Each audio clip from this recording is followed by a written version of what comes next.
Good morning student. Online classes में Vinayak school की ओर से आप सबका स्वागत है। आज हम अपनी पाठ्य पुस्तक क्षितिज का पाठ दो बेलों की कथा पढ़ेंगे। इसके लेखक प्रेमचंद हैं। उनका परिचय मैंने आपको पहले पढ़ाया है, उसका दोहरान कराते हुए मैं आपको जो है दो बेलों की कथा का जो चौथा भाग है वो हम आज पढ़ेंगे। दो बेलों की कथा। इसके लेखक प्रेमचंद है। प्रेमचंद का जन्म 1880 ईस्वी में बनारस के लम्ही गांव में हुआ। मूल नाम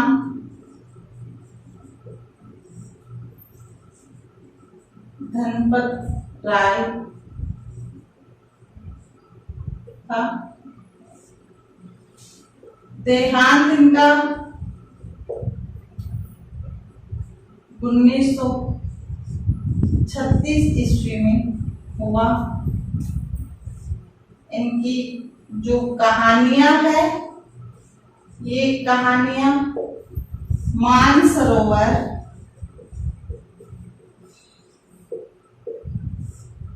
के 8 भागों में संकलित है। इनकी जो पत्रिका है वो है हंस, जागरण और माधुरी। ये इनकी पत्रिकाएं हैं और इनके उपन्यास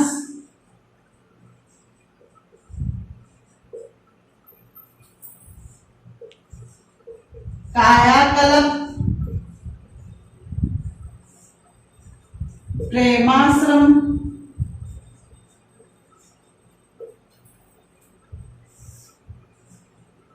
रंगभूमि,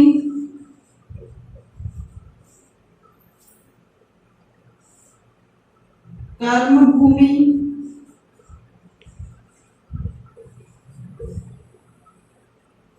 गबन। गबन भी इनका जो उपन्यास है काफी प्रसिद्ध उपन्यास रहा है। इसके अलावा निर्मला, ये इनके प्रसिद्ध उपन्यास हैं जो इन्होंने लिखे थे आदि। इसके अलावा प्रेमचंद ने किसानों और मजदूरों की दयनीय स्थिति, दलितों का शोषण, समाज में स्त्री की दुर्दशा और स्वाधीनता आंदोलन आदि को अपनी कहानियों, उपन्यास आदि में जो है उनका वर्णन किया है, उनके चित्रण किया है। आज हम दो बेलों की कथा को पढ़ेंगे। तो दो बेलों की कथा का आज हम चौथा भाग पढ़ेंगे।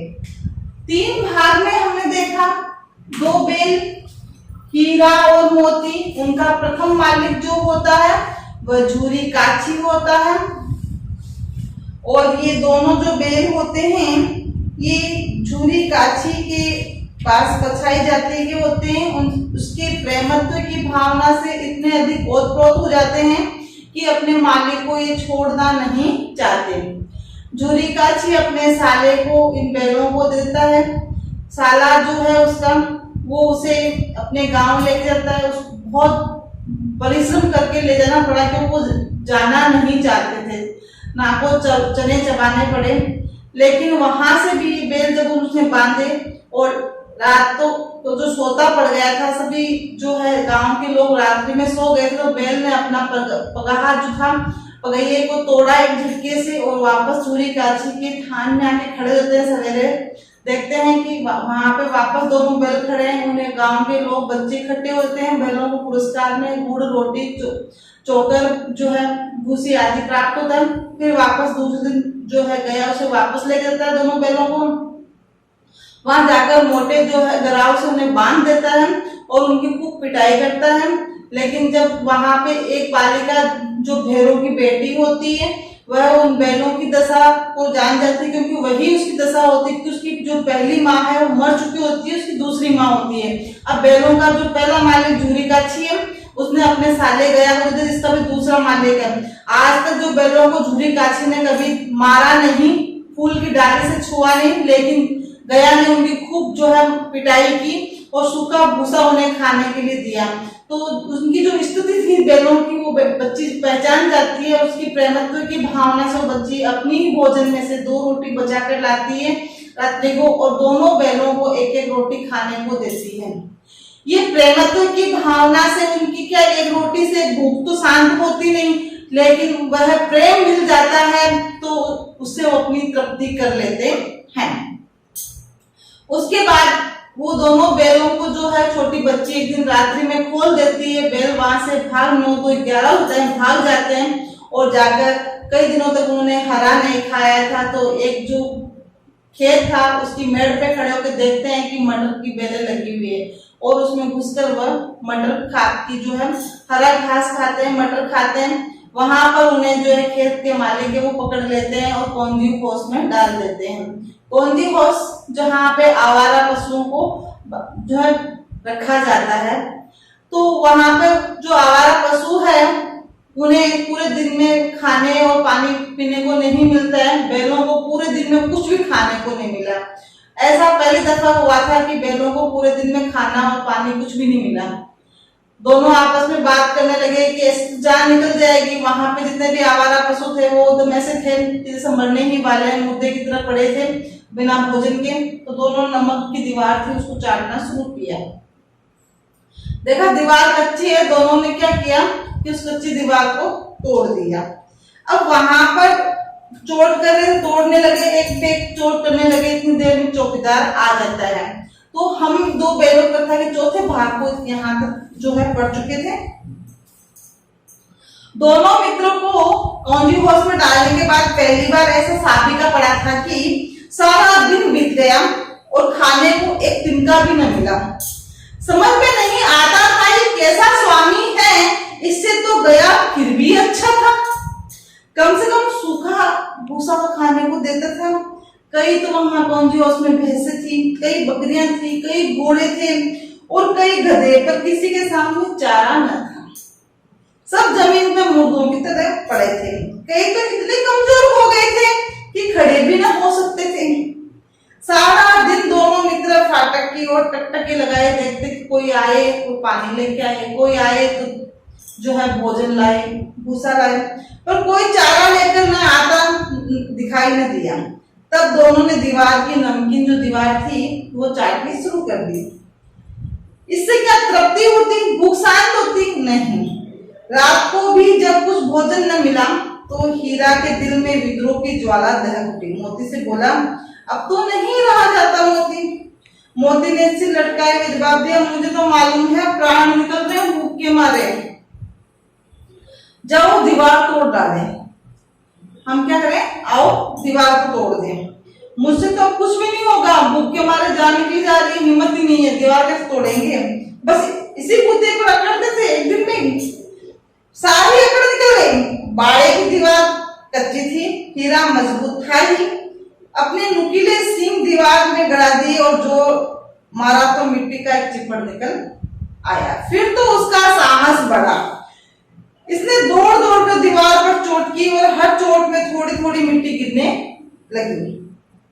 उसी समय कौंधी होश का चौकीदार लालटेन लेकर आया, जानवरों की हाजिरी लेने निकला। हीरा का उजड़ापन देखकर उसने उसे कई डंडे रसीद किए और मोटी सी रस्सी से बांध दिया।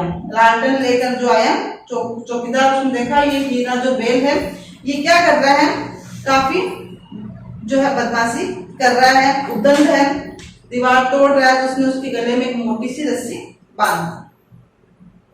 मोती ने पड़े पड़े कहा, आखिर मार खाई क्या मिला? पहले बुते भर जोर तो मार दिया। ऐसा जोर मारना किस काम का कि मार पड़ी और गले में रस्सी और पड़ गई, बंधन में पड़ गए। जोर तो मारता ही जाऊंगा, चाहे कितने भी बंधन क्यों ना पड़ जाए, मैं अपना जोर है वो दिखाऊंगा ही नहीं। जान से हाथ धोना पड़ेगा, कुछ परवाह नहीं है उसकी। मोती ने कहा कि जान से हाथ धोना पड़ेगा कि मुझे इस बात की परवाह नहीं है, यूं भी तो मरना ही है। वैसे भी तो यहाँ कुछ खाने को मिल रहा है, यहाँ आ गए फिर मरना ही है। सोचो दीवार खुद जाती तो कितनी जान बच जाती। इतने भाई यहाँ बंद है, किसी की देह में जान नहीं है, 2-4 दिन यही हाल रहा तो सब मर जाएंगे। हाँ यह बात तो है। अच्छा तो ला फिर मैं भी जोड़ लगाता हूँ। मोती ने उसका सहयोग किया। ला ये बात तो सही है, 2-4 दिन ये सभी ये से पड़े रहते, इनकी भी जान निकल जाएगी। ला थोड़ा मैं भी जोड़ लगाता हूँ। मोती ने भी दीवार में उसी जगह सींग मारा, थोड़ी सी मिट्टी गिरी, फिर हिम्मत बढ़ी। थोड़ी सी मिट्टी गिरी कि हाँ ये दीवार टूट सकती है, हिम्मत बढ़ी। फिर तो वह दीवार में सींग लगाकर इस तरह जोड़ लगाने लगा मानो किसी प्रतिद्वंदी से लड़ रहा है। एक के बाद एक दीवार पर सींग से जो है जोड़ लगा रहा था। आखिर कोई 2 घंटे की जोर आजमाई के बाद दीवार ऊपर लगभग 1 हाथ गिर गई। उसने धुनी शक्ति से दूसरा धक्का मारा तो आधी दीवार गिर पड़ी। दीवार का गिरना था कि अधमरे पड़े से हुए जो जानवर थे वो उनकी चेत हो गई। दीवार गिरने से जो आवाज उसको चेत हो गई, जग गए वो जानवर। 3 घोड़ियां सरपट बाहर निकली वहां से, फिर बकरियां निकली, इसके बाद भैंसें खिसक गई, पर गधे अभी तक ज्यों के त्यों खड़े हैं, डर के मारे वहां के वहां। बकरियां भग गई, गधे घोड़ियां निकल गई, भैंसें वहां से निकल गई, लेकिन गधे खड़े हैं। हीरा ने पूछा तुम दोनों क्यों नहीं भाग जाते? एक गधे ने कहा जो कहीं फिर पकड़ लिए जाए तो वापस पकड़े जाएंगे, तो वो यहाँ फिर लाके डाल देंगे, बांध देंगे और मारेंगे। तो क्या हर्ज है, अभी तो भागने का अवसर है। हमें तो डर लगता है हम यहीं पड़े रहेंगे, भाग जाएंगे फिर पिटाई होगी, मारेंगे, इससे अच्छा तो हम यहीं पड़े रहेंगे। आधी रात से ऊपर जा चुकी थी, आधी रात से भी ज्यादा समय हो गया था। दोनों गधे अभी तक खड़े सोच रहे थे कि भागे या ना भागे, और मोती अपने मित्र की रस्सी तोड़ने में लगा हुआ था। जब वह हार गया तो हीरा ने कहा तुम जाओ, मुझे यहीं पड़ा रहने दो, शायद कहीं भेंट हो जाए। मोती ने आंखों में आंसू लाकर कहा तुम मुझे इतना स्वार्थी समझते हो कि मैं तुम्हें यहाँ अकेला छोड़ के चला जाऊंगा? हीरा क्या तुम मुझे इतना स्वार्थी समझते हो हीरा कि मैं तुम्हें यहाँ अकेले छोड़ के चला जाऊंगा? हम और तुम इतने दिनों एक साथ रहे हैं, आज तुम विपत्ति में पड़ गए तो मैं तुम्हें छोड़कर अलग हो जाऊं? नहीं, ऐसा नहीं हो सकता। हीरा ने कहा बहुत मार पड़ेगी क्योंकि दीवार टूट गई है, इतने जानवर भाग गए हैं, अब हम ही है। तुम्हें पता है नहीं काम करने वाला कौन था? हम लोग ही हैं, तो बहुत मार पड़ेगी। यहाँ पर लोग समझेंगे ये तुम्हारी शरारत है। मोती गर्व से बोला जिस अपराध के लिए तुम्हारे गले में बंधन पड़ा उसके लिए अगर मुझे मार भी पड़े तो क्या चिंता, इतना तो हो ही गया कि हमने 9-10 प्राणियों की जान बचा दी। वे सब हमें आशीर्वाद देंगे, उनके आशीर्वाद से हम भी यहाँ से निकल लेंगे। ये कहते हुए मोती ने दोनों गधों को सींगों से मारकर बाड़े के बाहर निकाला और तब अपने बंधु के पास आकर सो रहा था। अब मोती सब जानवर चले गए, गधों को भी वहां से निकाल दिया। अब मोती के पास आकर जो है वो हीरा के पास आकर मोती अपने भाई के पास आकर सो रहा है। भोर होते ही मुंशी और चौकीदार तथा अन्य कर्मचारियों ने कैसे खलबली मची, इसके लिखने की जरूरत नहीं है कि सारे जानवर कहाँ गए। बस इतना ही काफी है कि मोती की खूब मरम्मत हुई और उसे भी मोटी रस्सी से बांध दिया गया। हीरा तो बंधा हुआ था, तुम्हें पता है कि तो बंधा हुआ, ये जो इसी शरारत नहीं कर सकता। मोती खुला था तो उसकी खूब पिटाई हुई, उसे भी मोटी रस्सी से बांध दिया गया। इस तरह से हम देखें कि इसका चौथा भाग है। चौथे भाग में कौंजी हाउस में जो है इन बैलों को बांध दिया गया था और वहां से इन्होंने भागने का प्रयास किया, लेकिन भागने के प्रयास में ये असफल हुए। लेकिन वहां पर कोंजू हाउस में जो कैद थे अन्य जानवर, बकरी, भैंस, गधे, उन्हें जरूर 9-10 जानवरों की उन्होंने जो जान बचा दी, क्योंकि कोंजू हाउस में जानवरों को खाने के लिए भोजन और पानी नहीं मिलता था। भोजन और पानी के बगैर जो जानवर है मुर्दे की तरह पड़े थे, वो उन्हें आजाद कर दिया गया। इसमें स्वाधीनता आंदोलन के जो से जुड़े थे प्रेमचंद, तो वहां इस पार्ट में स्वाधीनता आंदोलन की जो बात है वो भी इसमें दिखाई गई है। इस तरह से हम देखें कि कुल मिलाकर 4 भाग में हीरा और मोती जानवरों में भी जो प्रेमत्व की भावना है उसे दिखाया गया है। अब हम जो है गृह कार्य में इसका जो 5वां भाग है वो हम कल पढ़ेंगे। 5वें भाग में दोनों मित्र वहां पर बंधे हैं और वहां पूरे दिन वहां दोनों मित्रों को कुछ भी खाने को नहीं मिलता है, एक बार भी पानी भी नहीं दिखाया जाता। तो वहां पे इनकी जो स्थिति है वो बहुत दयनीय हो जाती है और फिर ये वहां से भी भाग निकलते हैं और भागने के बाद किस प्रकार से ये अपना बचाव करते हैं वो कल हम पढ़ेंगे। आज हम गृह कार्य में इसके जो है 2-3 प्रश्न जो है वो करेंगे।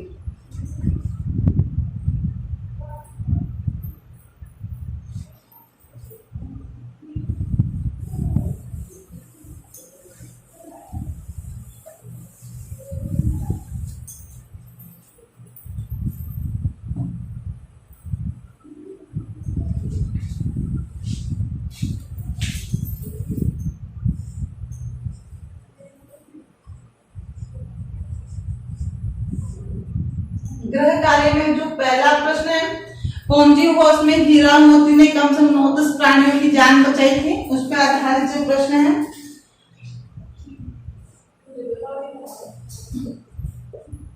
इतना तो हो ही गया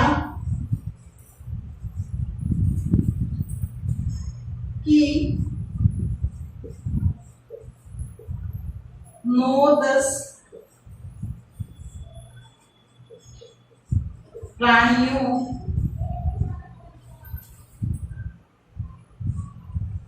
की जान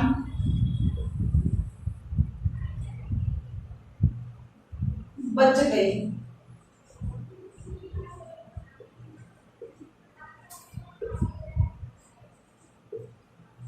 वे सब तो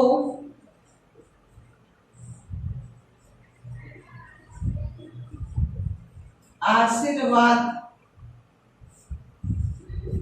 देंगे।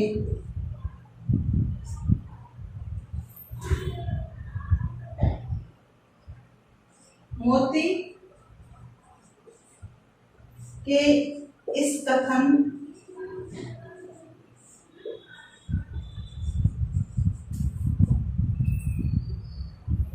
के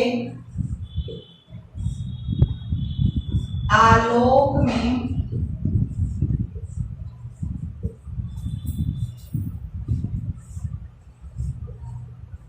उसकी विशेषताएं बताइए।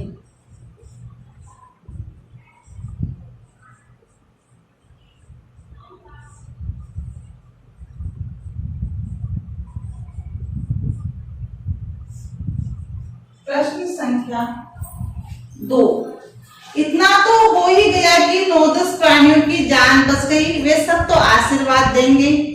मोती के इस कथन के आलोक में उसकी जो विशेषता है उसे बताना है।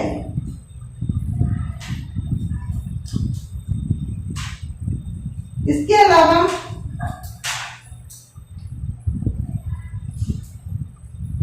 रचना के आधार पर जो है कुछ वाक्य बनाने हैं, वाक्य भेद बताइए और उपवाक्य छाटकर भी उसमें लिखने। जैसे दीवार का गिरना था कि अधमरे से पड़े हुए जानवर भी चेत उठे।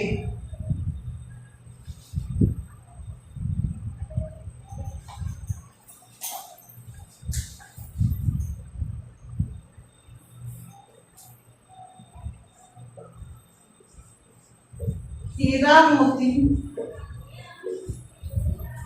ने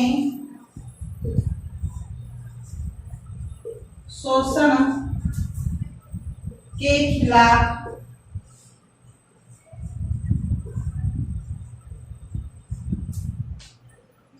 आवाज उठाई, लेकिन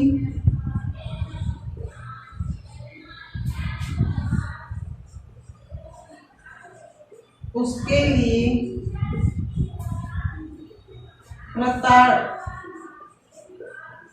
प्रताड़ना भी सही।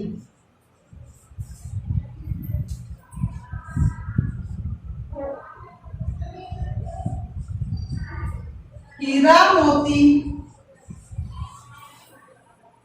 की इस प्रक्रिया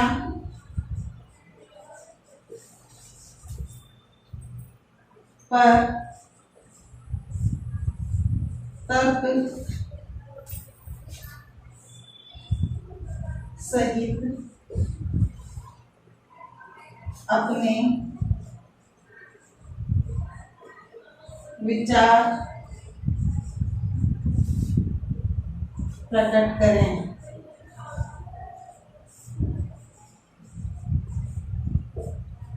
इस तरह से ये आपको अपनी अभ्यास पुस्तिका में ये 2 प्रश्न हैं, ये करने हैं गृह कार्य में। हीरा और मोती ने शोषण के खिलाफ जो आवाज उठाई थी, दीवार को तोड़ा था, लेकिन उसके लिए प्रताड़ना भी सही उन्होंने, उसके लिए उन्हें सजा मिली, पिटाई भी हुई उनकी और उन्हें मोटी रस्सी से बांध दिया गया। हीरा मोती की इस प्रक्रिया पर तर्क सहित अपने विचार प्रकट करने हैं कि ये सही, उनके ऊपर जो प्रताड़ना थी वो सही है या गलत, ये आपको अपने तर्क सहित अपने विचार प्रकट करने हैं। इस प्रकार से ये 2 प्रश्न आपको अपने अभ्यास पुस्तिका में करने हैं।